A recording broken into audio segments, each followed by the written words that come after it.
Assalamualaikum warahmatullahi wabarakatuh. Perkenalkan, nama saya Salma Uli Hidayah. Saya dari Agroteknologi kelas B NIM 202141038. Di sini saya akan menjawab soal ujian tengah semester mata kuliah Bahasa Indonesia.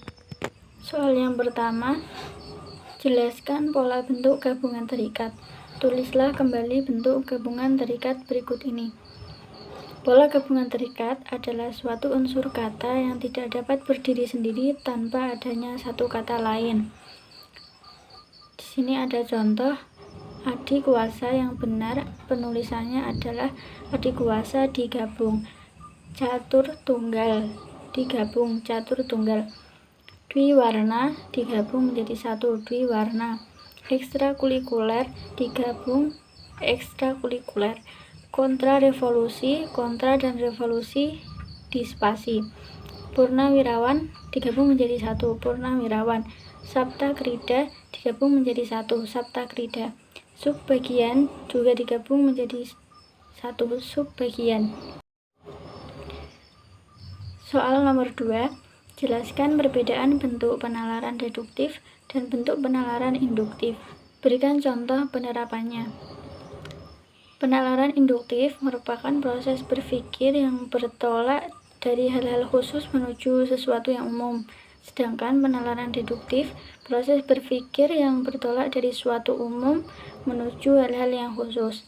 Contoh penalaran induktif: jika tidak berusaha, manusia tidak sukses. Jika tidak ada usaha, maka manusia akan tidak sukses.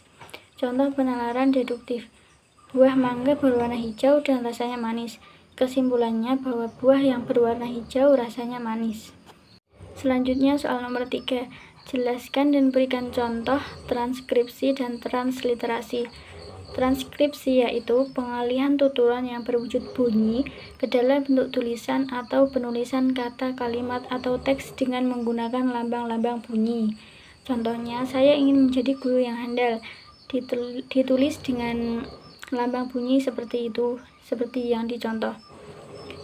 Transliterasi, pengalihan dengan penggantian huruf dari suatu adat ke adat yang lain.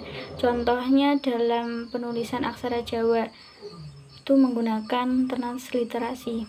Selanjutnya soal nomor 4, jelaskan penomoran bagian karangan berikut ini. Perbaikilah jika menurut Anda ada penulisan yang salah. Jadi di bawah ini yang benar itu A titik program usaha, di situ kurang ya, mohon maaf. 1 titik tahap persiapan program, 1 titik 1 titik penerimaan warga belajar, 1 titik 2 titik pemilihan penyelenggara, 1 titik 3 titik pemilihan ketua kerja usaha, 1 titik 3 titik 1 titik musyawarah, 1 titik 3 titik 2 titik ditunjuk. Seperti contoh yang ada di bawah, itu yang benar. Selanjutnya soal nomor 5, jelaskan cara penulisan gelar akademik yang benar.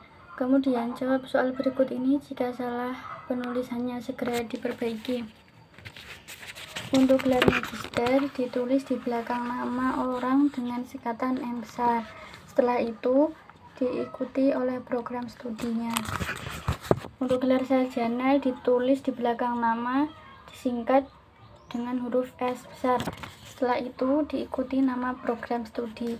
Sementara gelar sarjana terapan ditulis di belakang nama dengan singkatan S besar titik T besar R kecil, diikuti nama program studi. Penulisan gelar yang benar: Bayu Maharani, spasi S besar titik RM Pratama, spasi M besar titik M titik. Dr. Irfai Fathur Rahman, D besar R kecil titik Irfai Fathur Rahman, spasi S besar titik P besar D kecil titik, spasi M besar titik PD titik, DR titik DRS titik Muhammad Kanzunuddin, spasi M titik PD titik, Profesor titik Dr titik Ahmad Ulin Nuha, spasi M titik PD titik. Selanjutnya adalah soal nomor 6. Jelaskan penggunaan tanda elipsis, tanda siku, dan tanda kurung. Berikan contoh penggunaan tanda tersebut dalam kalimat. Tanda elipsis yaitu memiliki simbol berupa titik 3. Tanda ini digunakan untuk menandai kalimat yang terputus-putus atau bagian kalimat yang dilihatkan. Contohnya pada soal pilihan ganda atau soal isai. Ejaan bahasa Indonesia yang disempurnakan berlaku pada tahun titik. Titik tiganya itu merupakan contoh tanda elipsis. Selanjutnya tanda kurung siku digunakan untuk mengapit huruf, kata, atau kelompok kata sebagai koreksi atau tambahan atas kesalahan atau kekurangan dalam naskah asli yang ditulis orang lain. Contoh ulang tahun dalam kurung Proklamasi Kemerdekaan Republik Indonesia dirayakan secara khidmat. Selanjutnya tanda kurung, yaitu tanda baca kurung digunakan untuk mengapit angka atau huruf yang merinci suatu urutan. Contohnya, bukti tersebut dalam kurung lihat dalam halaman 109, yaitu mendukung pernyataannya bahwa dalam melakukan teknik negosiasi harus dilakukan secara serius. Selanjutnya soal nomor 7.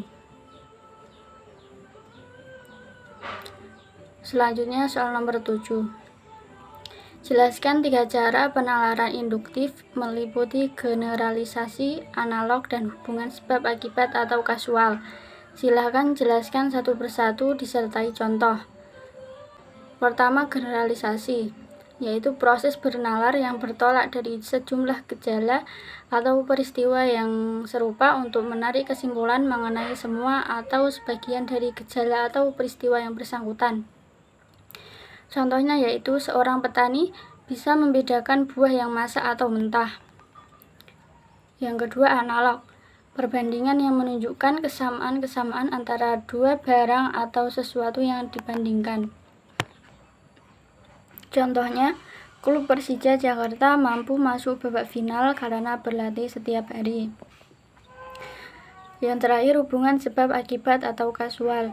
Semua peristiwa yang terjadi di dunia ini terjalin dalam rangkaian sebab akibat. Tidak ada suatu gejala atau kejadian apapun yang muncul tanpa penyebab. Contohnya, penebangan liar di hutan mengakibatkan tanah longsor. Selanjutnya soal nomor 8. Jelaskan yang dimaksud dengan silogisme. Berikan contoh silogisme. Silogisme merupakan suatu proses penalaran yang menghubungkan dua proporsi atau pernyataan yang berlainan untuk menurunkan sebuah simpulan atau inferensi yang merupakan proporsi yang ketiga. Contohnya, semua kucing suka mengeong. Lili adalah seekor kucing, jadi Lili suka mengeong. Selanjutnya adalah soal nomor 9. Apa yang dimaksud dengan konjungsi? Sebutkan jenis konjungsi dan berikan contoh penerapan konjungsi. Konjungsi adalah bagian kalimat yang berfungsi menghubungkan atau merangkai unsur-unsur kalimat, yaitu subjek, predikat, pelengkap, dan keterangan sebuah kalimat dengan kalimat lain, dan atau sebuah paragraf dengan paragraf yang lain. Konjungsi dibagi menjadi 2, yaitu 1. Konjungsi perangkai intrakalimat, menghubungkan unsur atau bagian kalimat dengan unsur kalimat yang lain di dalam kalimat. Contohnya, Rani tetap tidak mau maju mewakili sekolah dalam lomba tari tradisional, padahal hanya dia yang dapat menarikan tarian itu. Yang kedua, perangkai antar kalimat, yaitu menghubungkan kalimat atau paragraf yang satu dengan kalimat atau paragraf yang lain. Contohnya, kami tidak pernah sepakat dengan pendapatnya, biarpun begitu, kami tidak akan menghalanginya untuk terus maju. Selanjutnya soal nomor 10. Wacana terbagi menjadi 5, yakni wacana narasi, deskripsi, eksposisi, argumentasi, persuasi. Jelaskan ciri dan perbedaan tiap wacana tersebut serta berikan contoh. Yang pertama, wacana narasi disebut sebagai wacana penceritaan atau penurunan tentang suatu hal atau kejadian melalui penonjolan tokoh. Ciri-ciri wacana narasi menceritakan peristiwa, adanya tokoh, dan waktu kronologi. Contohnya, pendidikan merupakan hal yang esensial dalam kehidupan manusia. Pendidikan membuat seseorang memiliki bekal untuk menjalani kehidupan dan mewujudkan impiannya. Pendidikan tidak hanya tentang materi ilmiah saja, tetapi termasuk tata krama, etika kerja, hingga cara bersosialisasi dalam kehidupan bermasyarakat. Wacana deskripsi, yaitu wacana yang melukiskan sesuatu sesuai dengan keadaan yang sebenarnya. Contohnya, di sebelah kiri rumahku terdapat masjid yang cukup besar, yang biasanya digunakan untuk sholat Idul Adha. Di depan rumahku terdapat halaman yang cukup luas dan biasanya digunakan untuk bermain anak-anak kecil di sekitar rumah. Selanjutnya, wacana eksposisi. Wacana yang menjelaskan atau memaparkan suatu pokok permasalahan secara global. Contohnya, hukum di Indonesia sebenarnya telah mengatur bagaimana para pelaku tindak kriminal dihukum berdasarkan undang-undang. Tetapi kenyataannya sering terjadi ketidakadilan hukum yang sangat merugikan berbagai pihak. Bisa dikatakan hukum tajam ke bawah tapi tumpul di hadapan para koruptor. Yang keempat, wacana argumentasi, yaitu wacana yang berisi ide atau gagasan yang dilengkapi dengan data-data sebagai bukti dan bertujuan untuk meyakinkan membaca. Contoh, asam urat bukan masalah berat karena ada ranurat produk alam dari 100% bahan-bahan alami yang telah teruji khasiatnya secara empiris dan telah diproses dengan teknologi modern. Selanjutnya, wacana persuasi, yaitu wacana yang berisi rayuan, ajakan, himbauan, atau harapan.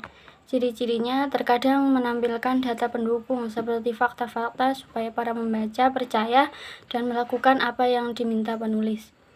Contohnya, sampah yang dibuang sembarangan akan menyumbat aliran air pada selokan. Ketika hujan tiba akan menyebabkan banjir karena air tidak dapat mengalir pada selokan.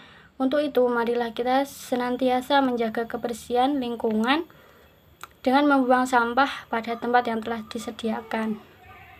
Sekian dari saya, apabila ada kesalahan mohon dimaafkan. Wassalamualaikum warahmatullahi wabarakatuh.